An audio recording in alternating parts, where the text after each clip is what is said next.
Today I'm going to show you how to change indent, line spacing, and list level in PowerPoint step by step so you can make your slides look cleaner, more professional, and much easier to read. If you've ever struggled with bullets that sit too far in, text that feels too cramped, or sub-bullets that don't line up the way you want, this tutorial will fix that fast. And before we jump in, make sure you hit the like button and subscribe for more simple PowerPoint tutorials just like this.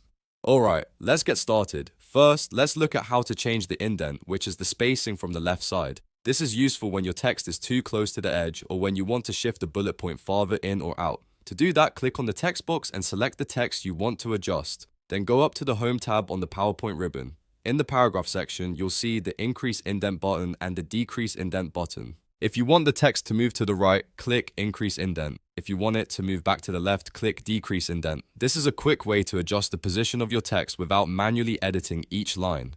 Now, if you want even more control, you can use the ruler.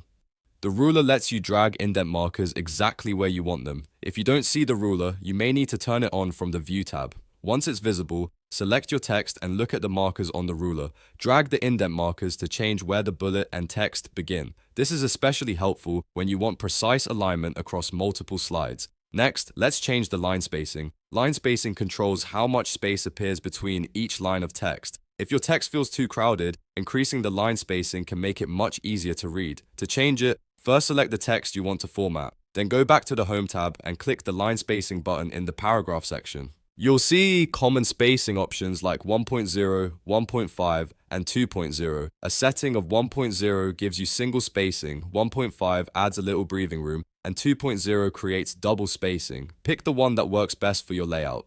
If you need more control, click Line Spacing Options. This opens additional settings where you can fine-tune spacing before and after paragraphs, as well as exact line spacing values. That's perfect when you want your slide text to look polished and balanced. Now let's move on to list level, which is how you create and manage bullets and sub-bullets in PowerPoint. If you want to make a bullet point become a sub-bullet, just press Tab on your keyboard. That will move the item down a level. If you want to move it back up, press Shift and Tab together. This is one of the fastest ways to organize information in a clear hierarchy.